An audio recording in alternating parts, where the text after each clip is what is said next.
บายดี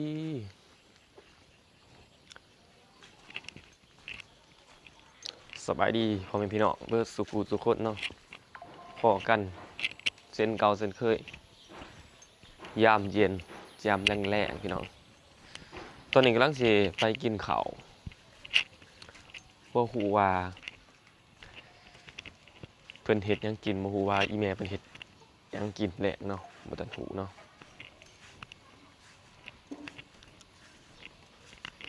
ฝนก็ตกเบิดมื้อเบิดเว้นพี่น้องเอ้ย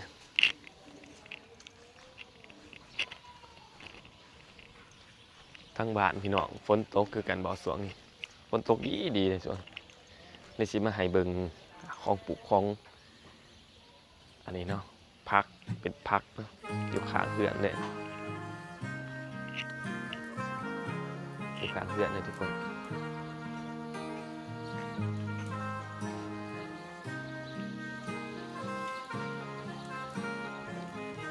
อันนั้นข้างบ้านเขาเจ้าอยู่แต่หน้าเนาะอยู่หน้าเขาเลยบ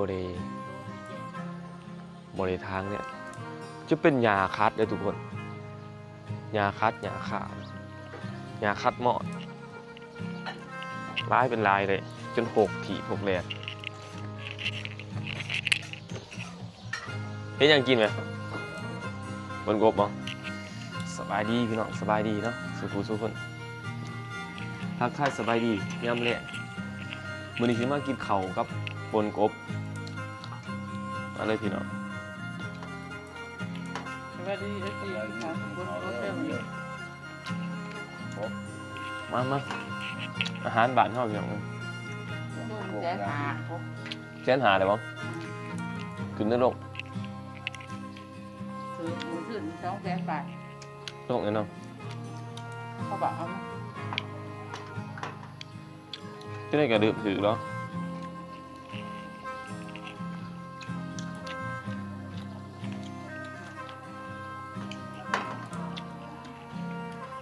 คนเศร้าโต๊ะหรือว่าทาง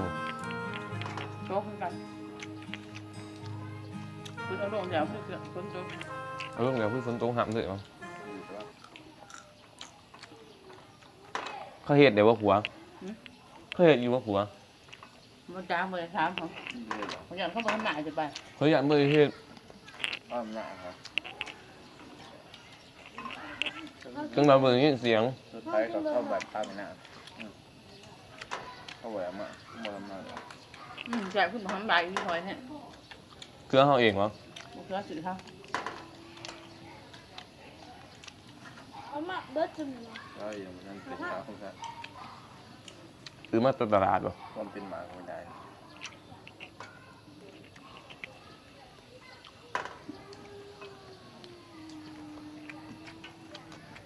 เขาอยู่ตัวไง หวงกันอื่นนะ อื่นเนอะ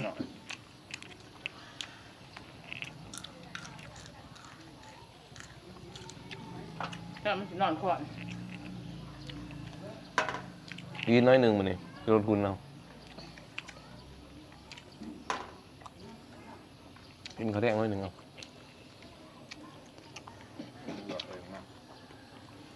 มันเรียกไม่ไปไปแต่กบ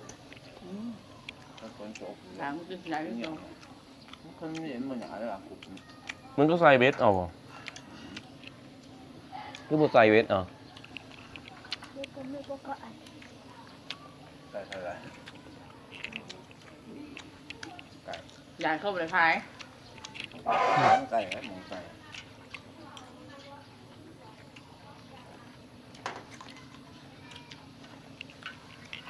โอ้มากขนาด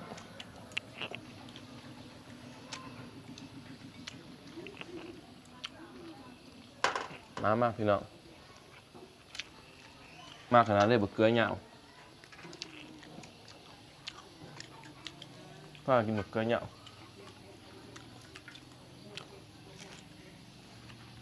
ย่างผม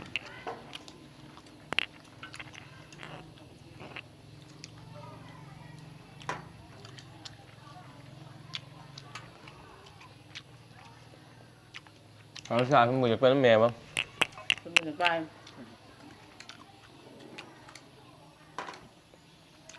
ไป ก็อยู่ดีน่ะหายเลยเนาะ ก็หนังโอเคอืม ไปที่การอยากนะเอาครับ ไปด้วยกัน เป็นบางเรื่องน้ำหนอนเป็นไฟฟ้าข้าบาทนี่เป็นเรื่องใหญ่ใหญ่ของหนังนี่ คุณเบิร์ดเนาะ ของหนังที่ใส่ต้องกันด้วย ยูเจเนี่ยมันเนี่ยมันเอามันเลี้ยงเขาเต็มรถมาเห็นบอก แม่เพิ่ง มันอะไรวะ จ้ากู ปีหนึ่งมาเลยนะ มัน โอ้ คือ เงิน วันเอารถจักรหลายๆหันผู้หญิงเต็มรถทั้งหมดเลย โอ้อยู่แย่เห็นบ่ตัวอาหารสร้างบ่ โลกแบนไม่หนึ่งเข้ามาอยากกินแมสมีหลายแมสโลกเลยเราเบิ่งไปจ่ายเล่นไปยิง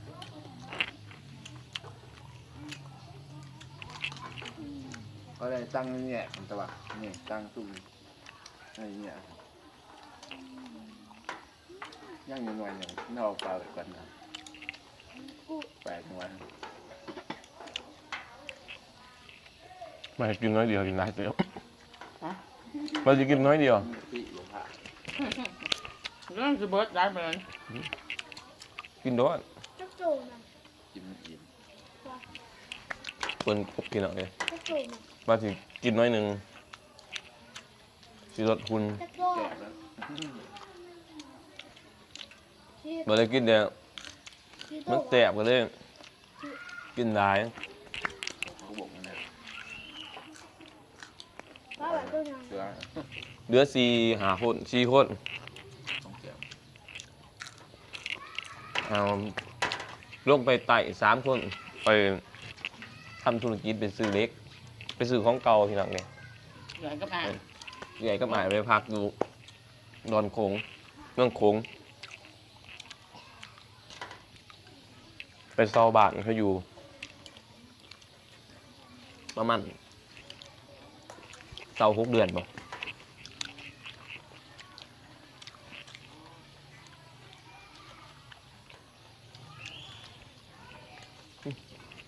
ยิ้มแล้ว ต้องแก่ตีปน ยังด่าอยู่พี่น้องเลยมาเด้อมากินด้วยกัน กินอยู่หน้าบ้านเด้อ จะเอาที่เดือนเท่าไหร่หนักไปเด้อ ตัวยัง ฝนตกดินเบิดมือพี่น้องเลยไปใส่กับบ่ได้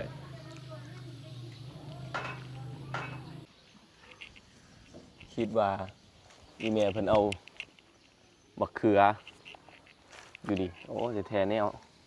คนละพันให้ทุกคนคนละพันตัวนั้นจะเป็นบักเขือยาวนี่สิเป็นบักเขือปลอมลดทุนเหมือนพี่น้องเลยกินยอมๆเอาบ่อยากอ้วนย่านอ้วนย่านความอ้วนขึ้น เดี๋ยวสิใส่สูตรหมอรำบ่ไรพี่น้องเอ้ยว่าสูตรมันเริ่มน้อยลงเนี่ยโตใหญ่ขึ้น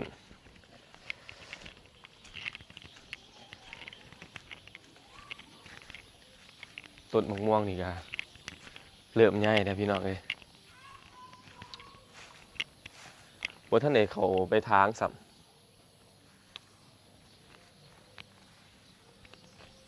ต้นนี้ปลูกเลย1 ปีเลยทุกคนเลยกินหมากเธอเดียวเลยบ่เป็นเลย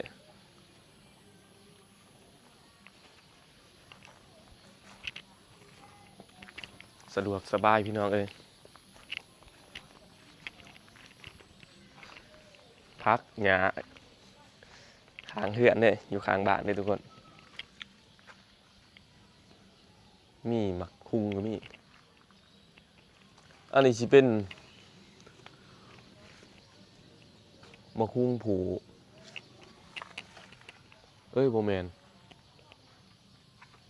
คุงแม่อยู่มาทำคุงผู เอาพี่น้องพอกันคลิปตัดไปเด้อพี่น้องเด้อซอยเป็นกำลังใจนะ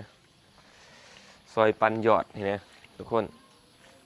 เพื่อชีได้มีกำลังใจทำคลิปต่อไปขอบใจ FC ทุกคนเด้อที่ให้การสนับสนุนที่เบิ่งคลิปของเบาผู้วงจนจบเนาะขอบใจ FC ทุกคนเนาะพอกันในคลิปถัดไปพี่น้องเอ้ย